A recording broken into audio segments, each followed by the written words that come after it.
smagu. Buvo super. Tikiu. Tai kągi, 7 valanda, manau, ir pradėsime. Jeigu kas dar vėliau užsuks, tai mes būtinai juos prijungsime.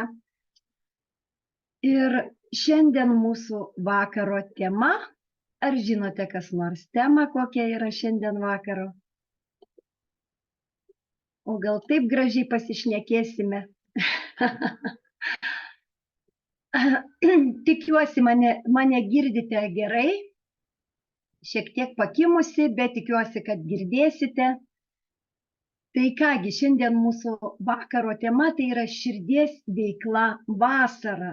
Kodėl būtent vasara, kodėl būtent širdis ir kaip ir kas ir ko. Mes apie tai šiandien ir pakalbėsime. Ir aš galiu trumpai prisistatyti. Esu Rita Janulionienė, praktikė pagal rytų sveikatos filosofiją. Pati į šią sferą, rytų mediciną, pradėjau domėtis tuomet, kada labai rimta sunkia liga susirgau ir kada vakarų medicina pasakė, kad nieko nepadarysi, susitaikyk su tuo ir stenkis dar kaip įmanoma geriau išgyventi, nes prognozavo, kad ne taip jau ir daug metų buvo likę man. Taigi, pradėjau ieškoti kitų būdų ir taip susipažinau su rytų medicina. Esu labai laiminga, kad aš tų būdų ieškojau ir radau. Ir šiuo metu puikiausiai jaučiuosi ir tikrai jau nemažai metų praėjo nuo tos diagnozės nustatymo. Ir keletą metų jau dabar net tiksliai ir nebeskaičiavau, kiek metų jau tuo pačiu padedu ir kitiems žmonėms atrasti natūralius sveikatinimosi būdus, padėti savo jaustis gerai. Taigi ir mūsų šiandienos tema bus būtent apie kinų medicinos USIN sistemą. Mes trumpai aptarsime, kas tai yra, kodėl tai yra ir kaip sakoma, kas ir su kuo valgoma ir panašiai.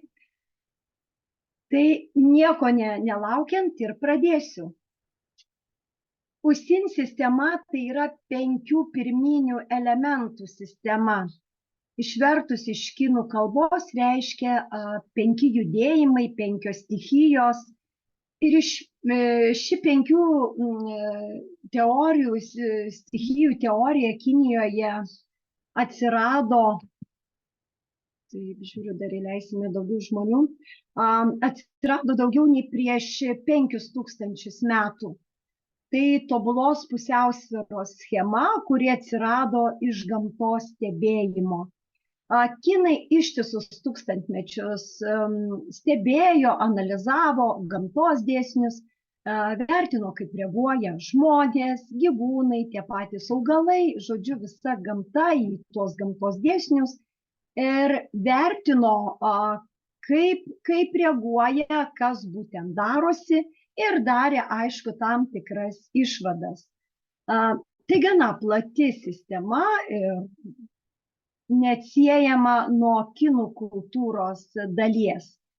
Ir USIN modelį naudoja visa kinų metafizika, tai ir feng shui, ir kinų astrologija bazi, taip pat ir kinų tradicinė medicina. Ir taip pat tai yra daugelio gydymo metodų pagrindas, tai ir akupunktūros, akupresūros ir kitų. Tai išmintingai atlikta gamtos stebėsenos analizė, taikliai paaiškinanti visoje gamtoje, taip pat aišku ir mūsų organizme, vykstančių procesų priežasties ir pasekmės ryšius.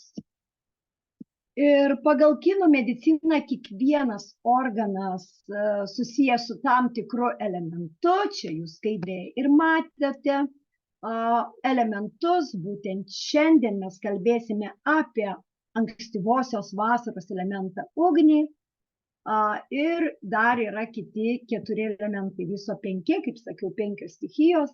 Ir aišku, kiekvienas elementas vyrauja tam tikrą metų laiką, kaip ir šiandien, kur mes kalbėsime ankstyvąją vasarą, ugnies stichija.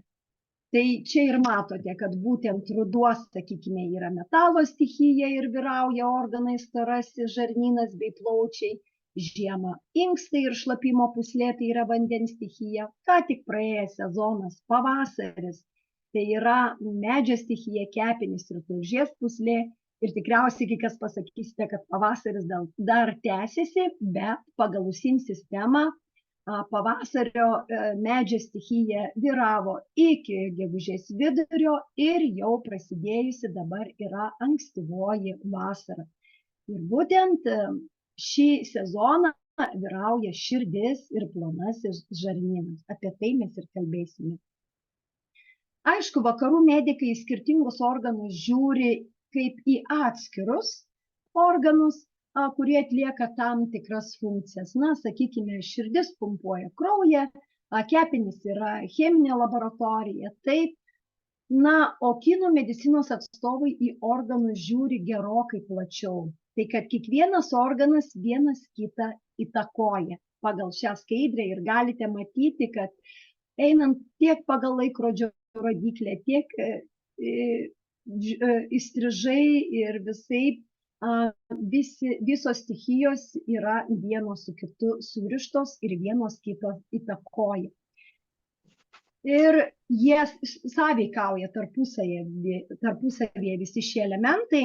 Sakykime, medis, čia kaip matote pavasario medis, maitina ugnį, apie kurią mes šiandien kalbame, ugnis žemę, tai vėlyvosios vasaros stichija, taip, ir taip toliau, kaip sakant. Na ir taip pat kiekvienas elementas kontroliuoja kažkurį kitą. Jeigu žiūrėtumėm įstrižinės linijas, tai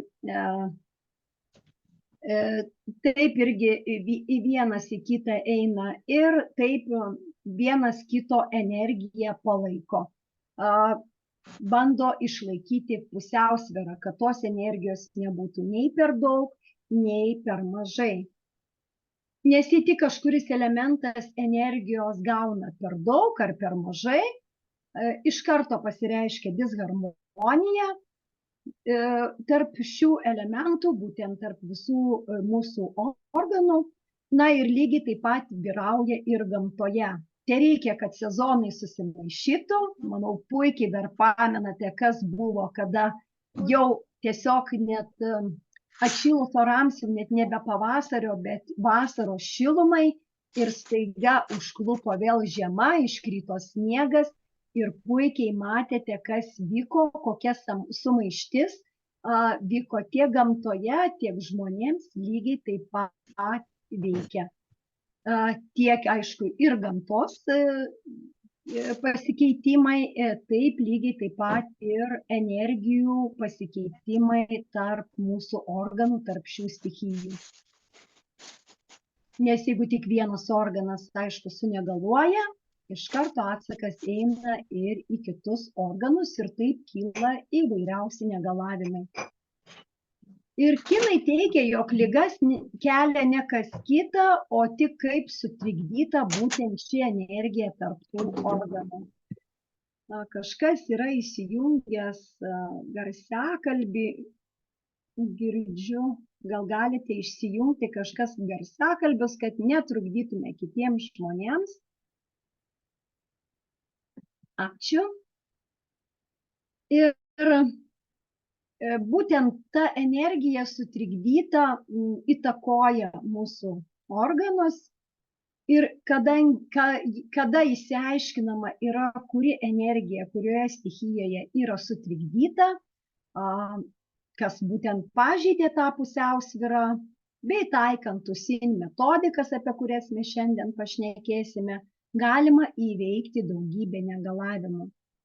Apie senovės kinų medicinos naudą vis dažniau prabyla ir šiuolaikinis alternatyvusis vakarų mokslas. Pagal juos kuriami net specialūs kompiuterizuoti metodai, tai tokie kaip ir folio metodas, vega testas, nakatani ir kiti įvairiausi metodai, kurie būtent ir analizuoja tam tikras energinės organizmo charakteristikas. Na, o pagal juos, aišku, tuomet yra specialistas sprendžia, kodėl būtent atsirado žmogui negalavimas ir skiria sveikatos sprendimus, būtent tai energetikai sureguliuoti, atstatyti tam tikrų organų darbą ir skiriama yra organiniai tam tikri gydymo būdai, tai yra sveikatinimo būdai, tai gali būti taikoma ir akupunktūra, akupresūra, homeopatinė, vaistiniai augalai, biologiškai aktyvių medžiagų, maisto papildai ir daugelis kitų natūralių organiškų dalykų. Kasgi vyksta tarp tų elementų? Taigi visi organai tarpusavyje, kaip minėjau, jau yra susiję ir jeigu silpnas vienas, tai kaip suprantate, stiprus nebus ir kitas, aišku. O šiais laikais rasti visiškai sveiką žmogų, manau, sutiksite su manimi, yra tikrai sudėtinga. Ir daugelio žmonių organizmuose paprastai būna silpnoji grandis. Netgi daugumoje jau gimstama su kažkokia tai silpnaja grandimi, su kažkuria silpna stichija. Ir daugelio žmonių organizmuose paprastai ta silpnoji grandis pasireiškia dar labiau augant, senstant, nes jeigu nuo gimimo jinai yra silpna ir nieko netvarkoma, aišku, jinai dar labiau silpsta. Ir dažniausiai mūsų kraštuose gimstama su silpnu inkstų potencialu, tai vandens stichijos elementu. O jei potencialas nuo gimimo, aišku, yra silpnas, tai vėlgi, kadangi inkstų energija išvis yra linkusi su amžiumi silpnėti, tai ir nieko netvarkant, kaip minėjau, tikrai ta energija silpsta dar labiau ir atsiliepia į kitus organus. Ir tada problemos, aišku, aštrėja. Nes jei inkstai silpni, jie tinkamai nemaitina kepenų, kaip matote, iš inkstų eina kepenis, taip, nevėsina jų, tuomet, jei kepenys negauna tinkamos energijos, jos tampa hiperaktyvios ir, kaip matote, eina žalia linija į žemės elementą, tai yra jos pernelyg stipriai kontroliuoja, tuomet glužnį būtent žemės elemento, na ir tuomet kyla žmogui virškinamojo trakto įvairiausių problemų. Taip pat kepenys tinkamai neveikia ir širdies, arba kitaip sakant, netinkamai veikia širdį, tada kyla ir įvairiausios širdies ir kraujotakos problemos. Kaip matote, kiekvienas elementas kontroliuoja kitą elementą, tai bandydamas atkurti organizmo pusiausvyrą, įvykus disbalansui, aišku, kūnas iš karto siunčia mums signalus, bet vėlgi mes daugumoje nepaisome tų signalų, na, sakykime, paprasčiausias dalykas, kad ir galvos skausmas, taip, pradėjo skaudėti galvą, daugelis žmonių, ką daro, tai yra signalas organizmo, kad kažkas organizme negerai, galvos skausmas gali rodyti įvairiausių, kaip sakant, netgi tam tikroje vietoje galvos skausmas gali rodyti tam tikrus sutrikimus, tam tikroje schemoje, kurioje yra tam tikro organų ar ten vėl, bet mesgi nekreipiame dėmesio, daugelis tikrai ką darome, manau visi puikiai žinote. Išgeriame tabletę, analgetikų, skausmą malšinančių vaistų ir einame toliau, gyvename savo toliau įprastą gyvenimą. O tai yra tas signalas, jeigu palyginti, pavyzdžiui, paprasčiausiai su automobiliu, tai automobilyje, kai užsidega raudona lemputė, jeigu kažkas negerai, arba dabartinės jau naujieji dabartiniai automobiliai netgi ir parodo, sakykime, ten ir automobilio padangų slėgis sumažėjo, ar tai tepalų lygis, ar dar kažkas jau net parodo. Na, gaila, pas mus čia tablo nėra, neužsidega, kas būtent negerai. Čia reikia giliau išmokti save pažinti ir pasigilinti kokie simptomai, ką visgi rodo. Bet automobilio, aišku, mes neišmušame lemputės, o ką darome, žiūrime, kas yra negerai ir jeigu patys gebame, tai tą trukdį pašaliname. Na, sakykime, jeigu tepalų lygis nukrito, tai mes dapilame tepalų arba važiuojame į servisą žiūrėti, dėl ko jis krenta. Taip, na, o mes visgi patys savo įpratę tai, kad nepaisome tų organizmo siunčiamų signalų daugumoje ir gyvename įprastą gyvenimą, malšindami tą signalą su tam tikrais medikamentais. Atsiprašom, ar skaidrės neturi judėti, ar viena skaidrė visą laiką tik matosi? Kol kas viena, taip. Atsiprašom, tai viskas gerai. Viskas gerai, ačiū, kad pastebite. Taigi, kinai teigia, kad ligas lemia ir emocijos. Jie pabrėžia, kad neigiamos būsenos bei emocijos labai kenkia mūsų organams, ypač kurios trunka ilgą laiką. Pavyzdžiui, sakoma, kad žalingiausias dalykas kepenims yra kas? Alkoholis, taip. Tačiau tik nedaugelis žino, kad lygiai taip pat žalojančią energiją siunčia kepenims ir nevaldomas pyktis. Ir tai nesvarbu, ar jis yra išreikštas ar neišreikštas, jis lygiai taip pat žaloja kepenų energiją. Ir netgi, sakyčiau, gal neišreikštas pyktis dar labiau žaloja, nes išreikštas, tai žinote, žmogus papyko, ten, sakykime, pasibarė ir pyktis nurimo. O kada yra viduje užgniaužtos emocijos, gali tęstis ilgą laiką ir būtent viduje ta užgniaužta pykčio energija gali labai stipriai įtakoti kepenų energiją ir taip visą mūsų organizmą. Na ir, sakykime, kitų stichijų, tai, sakykime, baimė negatyviai veikia inkstus, blužnį veikia nerimas, sakykime, depresija ir liūdesys plaučius.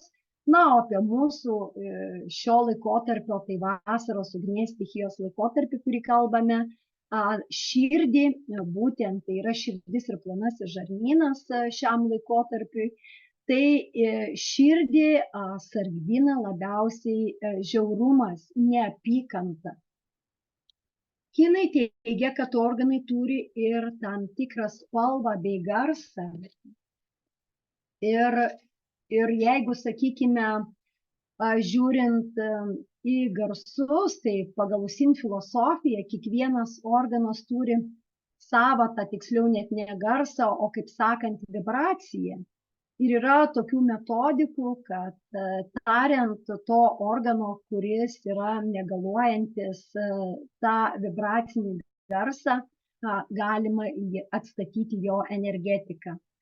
Na, o spalvas, jeigu žvelgsime į organus, sakykime, kaip į materialius audinius, tai visų jų spalva bus panaši, manau, ar ten inkstai, ar kepenys, ar ten širdis bus panašios spalvos, taip.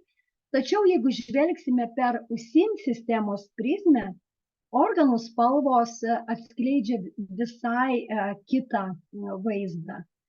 Tam tikri organai turi savo spalvą ir netgi, sakyčiau, ne spalvą, tokį švytėjimą. Ir patyrę vaizdinių terapijos specialistai tą švytėjimą netgi gali matyti. Jei organai yra sveiki, jie spinduliuoja tokią vaiskę, ryškę šviesą. Ir ką tik praėjusio laikotarpio pavasario, tai yra kepenų laikotarpio spalva, yra sodriai žalia. Taip, tokio sodrumo, lyg paimtume medžio lapą, žiūrėtumėm prieš saulę į jį, tai va tokia ryški žalia spalva.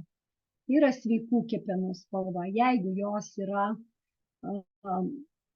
negaluojančios, tai spalva gali atlikti tamsiai, tokia purvina žalia ir netgi atsirasti rudų dėmių. Na, o mūsų laikotarpio, tai yra vasaros širdies spalva, yra skaisčiai ugninė.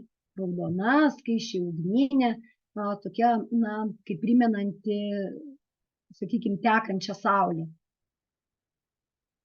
Deja, kaip praktika specialistų rodo, tokios grynos spalvos, tokios vaiskios, ryškios paprastai būna tik gimusių kūdikių. Vėliau jų spindesys blanksta.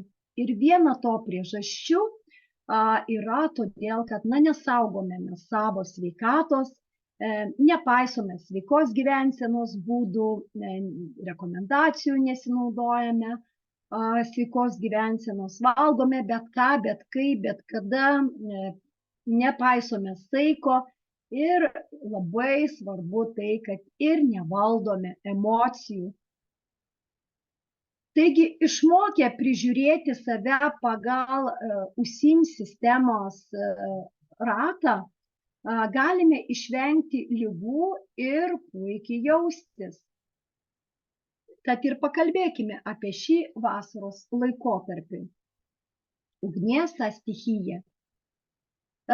Ugnies stichija simbolizuoja aistrą, energiją, šilumą, maksimalę yang energiją. Ji yra susijusi su vasaros sezonu, kaip tai yra pradžios vasaros sezonu, kai viskas yra pilnai gyvybės pilna, augimo, taip. Taigi vasara yra ugnies karalystė, kuri turi du ženklus, tai ugnį, kuri valdo širdį, jau kaip minėjau, bei plonąjį žarnyną, bei aukštąją ugnį, 3 šilumų aukštų bei perikardo kanalus. Čia vat ir matote skaidrėje virš plonojo žarnyno ir širdies dar vienas raudonas apskritimas, tai 3 šiluminiai aukštai, perikardas, kurie būtent reguliuoja medžiagų apykaitą, jausmus. Perikardo kanale beje yra ir žmogaus ego. Šie kanalai labai svarbus tarpusavio bendravimui, savęs įvertinimui, ir du žmonės tą pačią situaciją skirtingai vertins būtent dėl ugnies dėka, nes ta ugnis valdo mūsų pojūčius. Trumpiau tariant, tai yra širdies, plonojo žarnyno ir perikardo laikotarpis. Ir čia vyrauja, aišku, skonis kartus. Jeigu čia pasižiūrėsite, kas matote, tai yra ir parašyta. Spalva, kaip ir sakiau, raudona. Teigiama emocija yra džiaugsmas. O neigiama emocija, jau kaip minėjau, yra neapykanta, žiaurumas. Ir pakalbėkime trumpai apie kiekvieną organą. Tai širdis. Rytų specialistai teigia, kad širdis vienas paslaptingiausių organų, nes didžiausia yra mįslė, kaipgi vos tik užsimezgusiame embrione jau ima plakti širdis. Ir žodis širdis iš kinų kalbos išvertus reiškia protą, arba tiksliau tariant, širdies protą. Taigi, tikrasis protas yra širdyje. Ir manau, daugelis esate girdėję, kad, kaip sakoma, posakį, klausyk savo širdies ir žinosi, ką daryti. Tai tas posakis ne šiaip savo yra, o todėl, kad visgi širdis tai yra širdies protas. Ir visose pasaulio kultūrose, taip pat ir mūsų, pripažįstama, kad žmogus turėtų sekti visgi savo širdies. Kai širdis dirba normaliai, žmogus yra aiškaus proto, aiškiai mąsto, turi ramią sielą, gerą atmintį, miego metu puikiai pailsi, ir turi sveiką veido spalvą. O kaipgi padėti širdžiai? Kadangi šis organas silpniausias vasarą, kaip suprantate, tai yra pradžioje ypač vasaros, todėl per karščius leiskite jai pailsėti, venkite didelių fizinių krūvių, vartokite pakankamai vandens. Jei norite, kad širdis būtų sveika, vienas geriausių vaistų tai yra neigiamas emocijas visas palikti, pamiršti jas ir puoselėti tyrus jausmus ir besąlyginę meilę. Nes, kaip minėjau, šiam organui tikrai labai kenkia neigiamos emocijos ir ypač neapykanta, žiaurumas. Širdies veiklą gali sutrikdyti įvairios kraštutinės emocijos, netgi ir teigiamos emocijos, tokios, pavyzdžiui, kaip stiprus susijaudinimas. Nes, kaip ir visi dalykai, kas yra per daug, kad ir sveiki, jie gali tapti nesveiki, tai lygiai taip pat ir teigiamos emocijos, jeigu jų yra labai daug, per daug, irgi gali sutrikdyti širdies darbą. O tai reiškia, kad ir kraujo bei energijos judėjimą gali sutrikdyti, kadangi širdis glaudžiai susijusi su kraujagyslėmis ir kraujotaka. Taigi svarbu yra labai rasti praktikas padedančias harmonizuoti, atsikratyti tos pagiežos, neigiamų emocijų ir išmokti visur, kur jausti dėkingumą ir besąlyginę meilę. Na ir taip pat širdžiai gali padėti organų masažas pagal USIN sistemą. tą masažą galima taikyti ne tik širdžiai, tai yra USIN sistemos masažą galima taikyti visiems organams. Tai reikėtų uždėti ant įsivaizduojamo to organo rankas, sakykime, mūsų atveju tai yra ant širdies, užsimerkti, siūsti mintyse tą skaisčią, vaiskią, raudoną spalvą širdžiai, teigiamas emocijas, besąlyginę meilę, džiaugsmą. Ir taip mes gerinsime širdies energiją. Taip lygiai taip pat galima gerinti ir kitų organų būklę.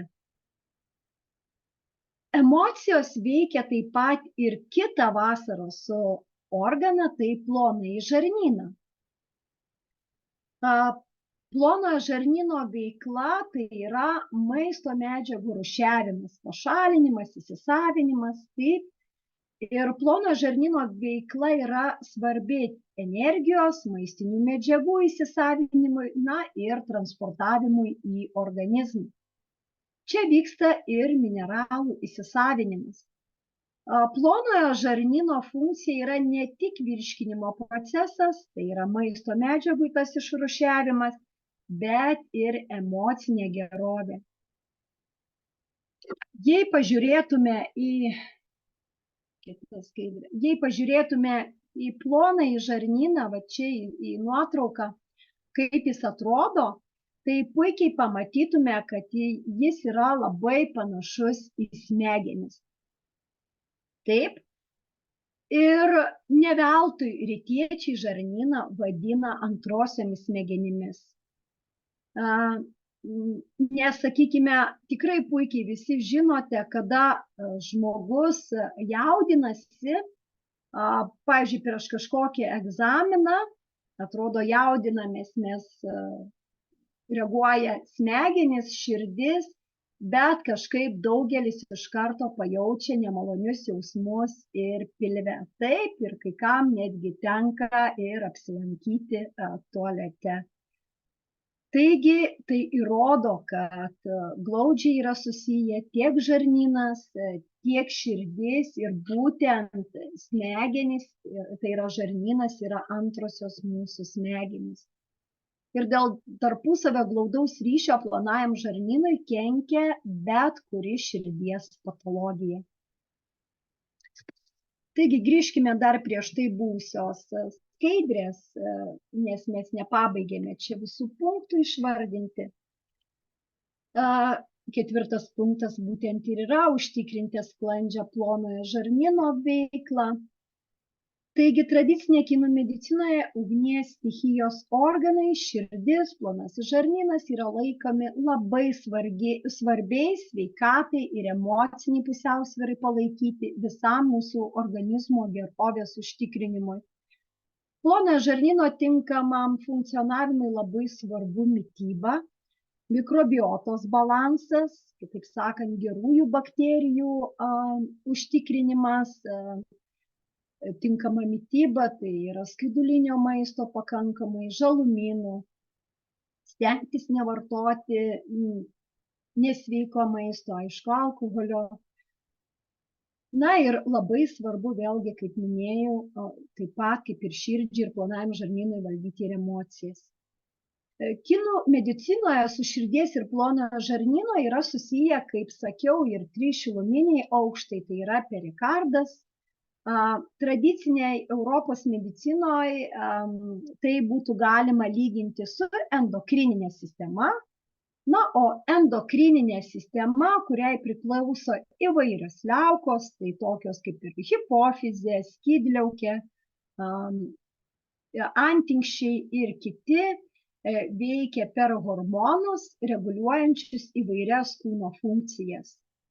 Emocijos ir stresas lygiai taip pat gali turėti didžiulę įtaką endokrininiai sistemai. Pavyzdžiui, stresas gali skatinti antinksčių liaukas gaminti daugiau kortizolio. Kortizolis tai yra streso hormonas. Ir šis hormonas labai dideliais kiekiais ir ilgą laiką veikiamas tam tikrus hormonus gali išbalansuoti, taip pat ir veikia ir į kitus organus. Na ir kadangi tradicinėje kinų medicinoje yra pabrėžiama, kad emocijų ir fizinių funkcijų ryšys yra glaudžiai susijęs, todėl ugnies stichija ir su ja susiję organai gali atspindėti emocinės būklės poveikį tiek kūno hormonams, taip pat ir bendrai sveikatai. Taip pat sveikatai didelį poveikį daro ne tik emocijos, bet ir mityba. Todėl yra labai svarbu pasirūpinti tinkamą mitybą ir vasaros laikotarpiu. Sveikatai palankiausi maisto produktai vasarą tai viskas, kas yra raudonos spalvos. Tai yra raudonos daržovės, vaisiai, uogos, vaistingųjų augalų žiedai. Galima, aišku, įtraukti į mitybą ir raudonos žuvies bei mėsos, tik turėtų būti jų ne per riebi ir ne per daug. Ugnies stichijos skonis, kaip minėjau, yra kartus, jis veikia širdį ir plonąjį žarnyną. Kartu skonis gerina virškinimą, stimuliuoja kraujo cirkuliaciją kapiliarais, valo kraujagyslės, pasižymi priešuždegiminiu antibakteriniu veikimu, padeda pašalinti toksinus iš riebalinio audinio. Tačiau reikėtų prisiminti, kad kartu skonis gali ir pakenkti ugnies stichijai, jeigu ji yra per daug išreikšta, jeigu yra per daug ugnies stichijos energijos. Tokiu atveju gali skatinti išsekimą, gali svaigti galva, kraujagyslės gali tapti trapios, neelastingos, pernelyg yra stimuliuojama širdies veikla ir tai ypač labai liečia kavos mėgėjus, kavos kartu skonis, būtent jeigu yra vartojama per daug kavos ir ypač jeigu yra išreikšta ugnies energija, tai tokiu atveju galima pakenkti savo širdžiai. Taip pat be raudonų uogų ir kito raudono maisto labai puikus produktas būtų įtraukti širdžiai, tai yra dilgėlės. Dilgėlių arbata valo, stiprina kraują. Taip pat, aišku, atlieka ir daugiau kitokiausių įvairiausių puikių dalykų. Taip pat varnalėšos tai unikalus augalas ir ne tik širdžiai, bet ir plonajam žarnynui. Aišku, ir kitiems organams. Varnalėšos mažina daugelį uždegimų, neutralizuoja toksinus, kaip beje tą daro ir ciberžolė.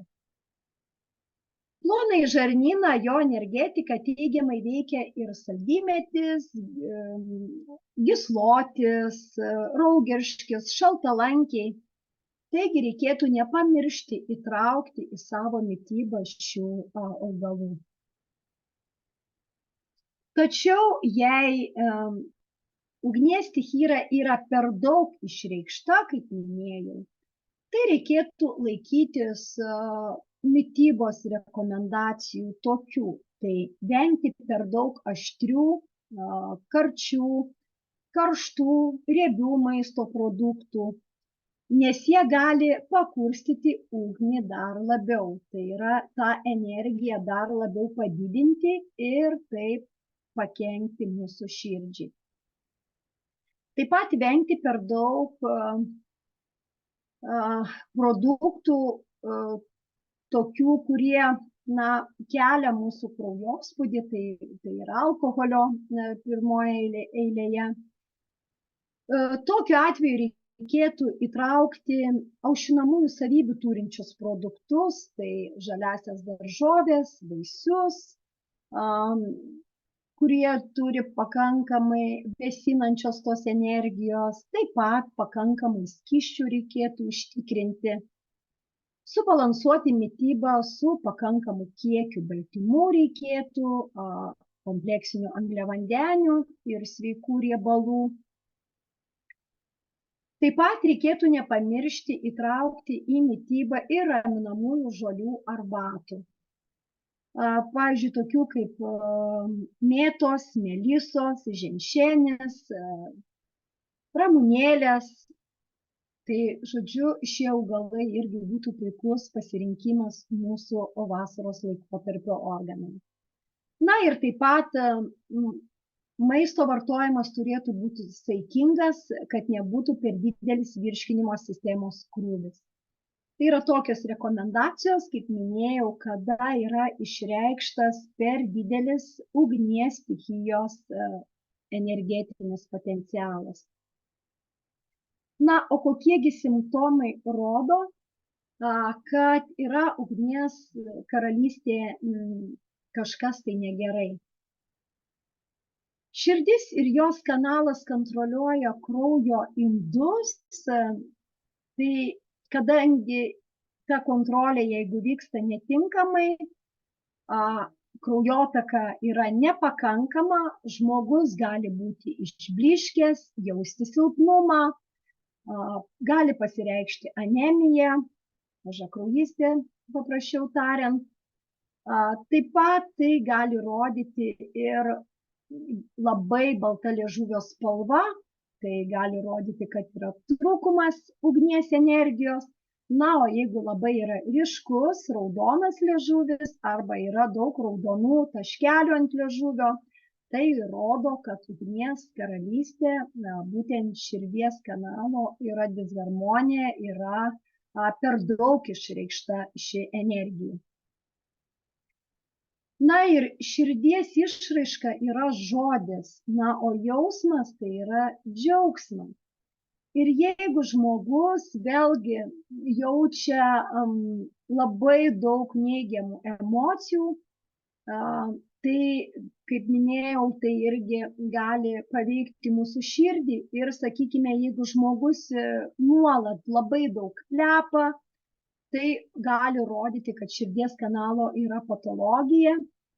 Ir ypač jeigu jo kalboje yra ne visada aišku, ką jisai kalba, neįmanoma viską suprasti, nėra logikos, tai rodo, kad yra per daug tos energijos. Na, o jeigu žmogus liko labai uždaras, liūdnas, nekalbus, tai rodo taip pat patologiją ir kad tai yra per mažai tos energijos. Ir kaip pažeidžiama ugnis, kaip minėjau, žmogus gali jausti silpnumą, taip pat nuovargį,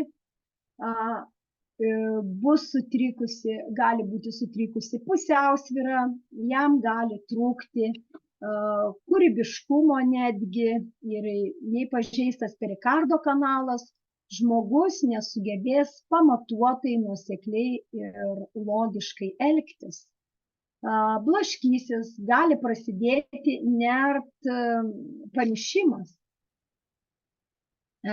Trijų kūno dalių energetinio kanalo disbalansas pasireiškia nuolatiniu tuo silpnumu, o ne tai, kad tik tai, sakykime, po sunkaus darbo. Gali žmogus netgi jau ryte atsikėlęs jausti silpnumą. Negaluojanti ugnis paveikia savo vaiką žemę. Čia, jeigu matote viršuje dešinėje pusėje, ugnis einam į žemę, į kairę čia pavasario. Tai yra žemė, į dešinę žemę, tai yra virškinamojo trakto, kasos, glužnies ir skrandžio stichija. Ir žmogus, aišku, gali jausti tuomet sunkumą kūne, gali kauptis ir gleivės. Žemės sutrikimai persiduoda iš karto į kitą elementą, tai yra į metalą. Žmogus gali turėti plaučių, kvėpavimo takų problemų, gali kamuoti dusulys. Ir netgi odos problemos, nes būtent šio laikotarpio, tai yra oda irgi būtent yra šio laikotarpio. Na ir taip pat gali eiti į kitus kanalus. Žmogaus gyvybės paslaptis yra ugnies ir vandens bendras veikimas. Jeigu žiūrėsite į tą melsvą liniją, ugnis eina į vandens stichiją, jos viena kitą sąveikauja, kada yra per daug ugnies, vanduo gesina, arba atvirkščiai, kada yra per daug vandens, ugnis bando sumažinti tą vandens kiekį. Taigi ta bendra pusiausvyra yra labai svarbi ir būtent ugnis ir vanduo stengiasi išlaikyti yin ir yang pusiausvyrą. Širdis yra yang pusiausvyra, o vanduo yra yin. Tai visos medžiagų apykaitos, tai yra mūsų metabolizmas, tai yra palaikymas tos medžiagų apykaitos. Ir pernelyg stipri ugnis išsekina būtent vandenį ir tada prasideda vandens karalystės ligos. Tai gali būti problemos ir su klausa, nes būtent ausis ir klausa yra tam laikotarpiui. Taip pat kaulų problemos gali prasidėti, artritai ir, sakykime, netgi impotencija. Na ir pats blogiausias dalykas, kada yra per daug išreikšta ugnies energija, tai karščiavimas, infekcijos. Tai baisiausias yra dalykas, kada prasideda įvairiausios infekcijos, uždegiminiai nevaldomi procesai, kadangi ugnis eina prieš savo motiną, prieš medį, tai yra pavasario, kepenų laikotarpį. Medžio karalystei priklausanti energija yra vėjas, jis tą ugnį išnešioja po visą organizmą ir taip yra paveikiamas visas mūsų organizmas. Taigi, kad išliktume sveiki ir būtų puiki savijauta, ištisus metus vasarą turime pakrauti savo organizmą ir atlikti pilną organizmo mineralizaciją. Tai labai svarbus laikotarpis užtikrinti visų reikiamų mineralinių medžiagų, nes, kaip minėjau, būtent plonasis žarnynas yra mineralinių medžiagų įsisavinimo saugyklė. Šį laikotarpį labai svarbu yra kuo daugiau suvalgyti, kaip minėjau, raudonos spalvos, daržovių, vaisių, bet ir išvis įvairiausių žalumynų.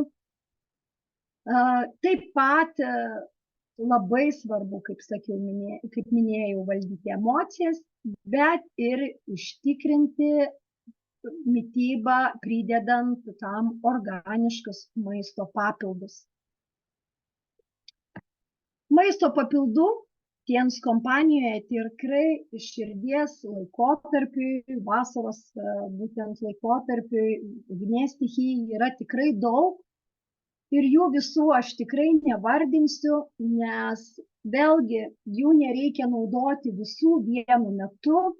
Tai yra labai svarbu, turint tam tikras problemas širdies, plonojo žarnyno, endokrininės sistemos, pagal vyraujančias tas problemas ir taip pat pagal kitų organų tam tikrą ir kitų stichijų pažeidimo lygį, atrinkti tam tikrus reikiamus produktus ir tą puikiai jums gali padėti mūsų specialistai, žmonės, kurie jūs pakvietė, jį patys to nežino, tikrai žino, kur nukreipti.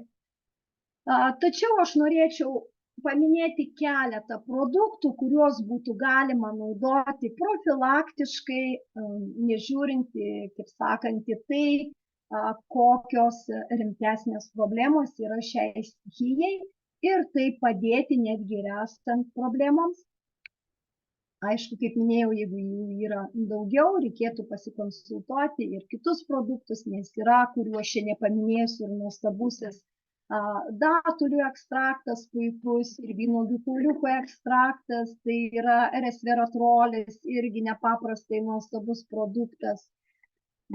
Bet aš šiandien noriu pakalbėti apie keletą, tai yra 3-4 produktus, kaip pasirinksit, būtent šiam laikotarpiu, kurį galėtumėte visi puikiai naudoti ir netgi ir vaikai kažkuriuos produktus. Taigi pirmiausia, pirmoje vietoje norėčiau paminėti Tiems kompanijos kalcį. Tai yra nuostabus produktas, kurio nėra nei vienoje kitoje kompanijoje tokio, kuris mūsų organizme virsta joninė forma, kurio pasisavinimas yra daugiau nei 90%. Tai yra tiesiog mineralų karalius. Ir Tiems kompanijos kalcis yra ne tik mums artimos formos ir gerai pasisavinamas, tačiau yra ir papildytas tokiomis medžiagomis kaip vitaminai A, D, C, cinkas, fosforas, taip pat turi skaidulų ir kitų vertingų medžiagų. Kalcis ypač svarbus vaikams, kurie gana greitai auga, kad jų endokrininė sistema būtų pilnavertė, kad nekiltų problemų dėl lytinės raidos vėliau. Būtent dėl to vasarą reikėtų tą mineralizaciją užtikrinti ne tik suaugusiems žmonėms, bet ir vaikams. Na ir kompanija Tiems turi 4 rūšių kalcius, čia jūs ir matote. Pirmąjį matote, tai yra bendras kalcis, antras tai vaikiškas kalcis, čia aš ir sužymėjau net kokios medžiagos pagrindinės papildomai yra įdėtos. Na ir yra dar kalcis su krekenomis bei kalcis su lecitinu. Tai galima pasirinkti, vartoti visų 4 rūšių kalcius ir pasirinkti paeiliui, kaip sakant, vieną, po kiek laiko kitą. Tačiau pažymėjau būtent labiausiai bendrą kalcį ir vaikišką tam, kad moterims ir vaikams tai rekomenduočiau pradėti nuo vaikiško kalcio naudoti, o visiems kitiems nuo bendro kalcio. Na ir kitas labai svarbus mineralas tai yra cinkas. Jis būtinas endokriniai sistemai, tai būtent šiuo laikotarpiu, kuri yra labai aktyvi, imuniniai sistemai taip pat cinkas, na ir užtikrina daugiau nei 200 fermentų veiklą cinkas. Na ir noriu atkreipti dėmesį, kad vaikiškame kalcyje yra ir cinko. Taigi, jeigu renkantis vaikišką kalcį, papildomai cinko galima tuomet ir nedėti. Na ir dar vienas puikus produktas, tai kalcis cinkas, na o kitas, kadangi širdžiai būtina ne tik mineralizacija, bet ir kraujagyslių stiprinimas, tai visapusiškai širdies ir kraujagyslių sveikatai yra sukurtas puikus produktas, tai kofermentas Q10 su kvercetinu. Tai unikali formulė, kur derinami ir kofermentas Q10, kvercetinas, kaip čia matote, ir gudobelių ekstraktas bei vitaminai B1, B9, D, E, K vitaminas. Jie palaiko ne tik širdies sveikatą, bet ir imuninę sistemą, kaulų tvirtumą bei energijos apykaitą, Tai yra antioksidantai, kurie padeda apsaugoti ląsteles nuo oksidacinio streso ir gerina ne tik širdies, kraujotakos, imuninės sistemos darbą, bet ir bendrą savijautą.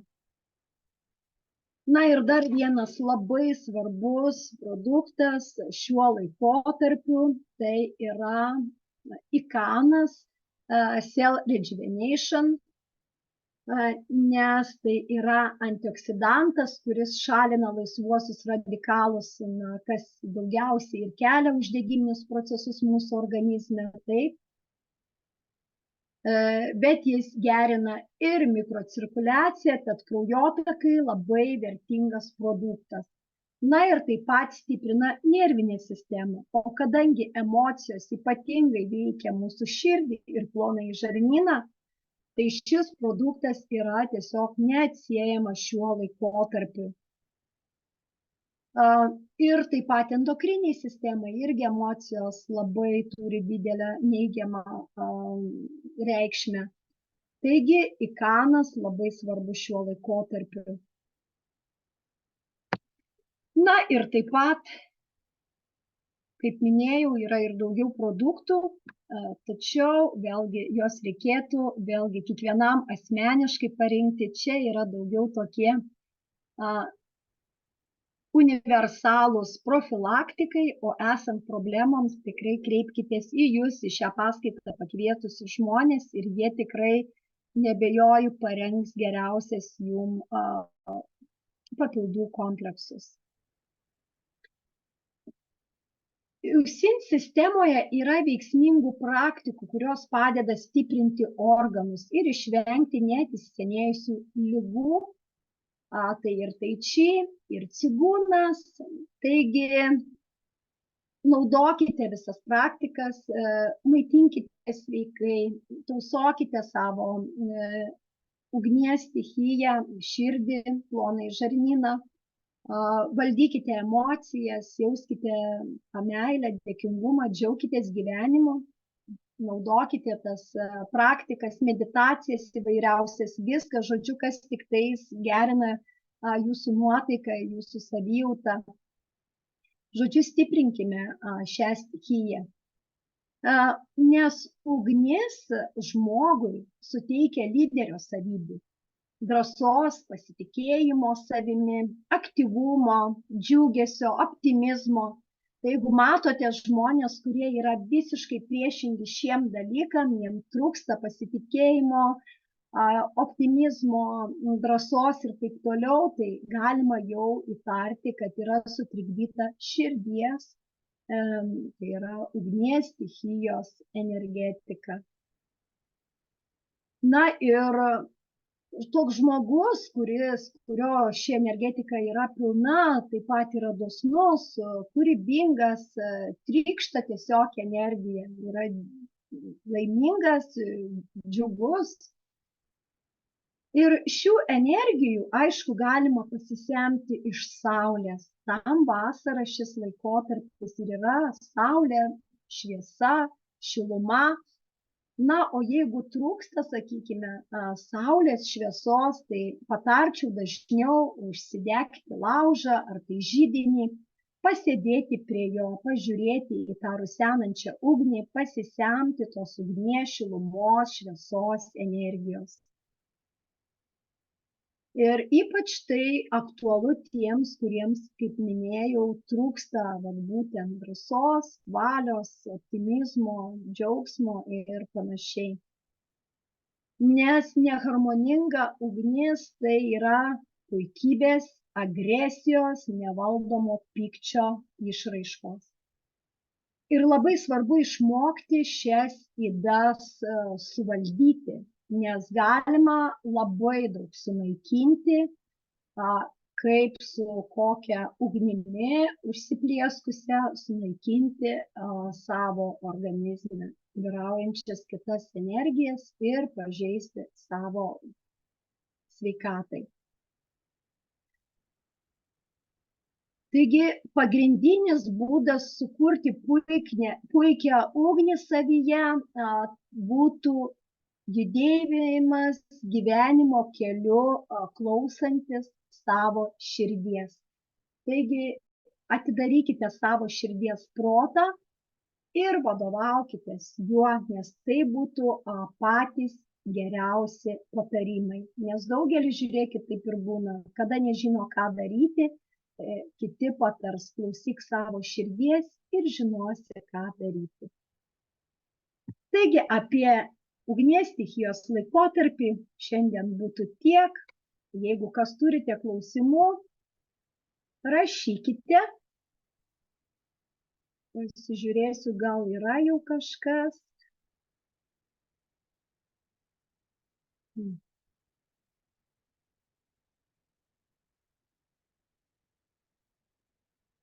Aha, yra klausimas.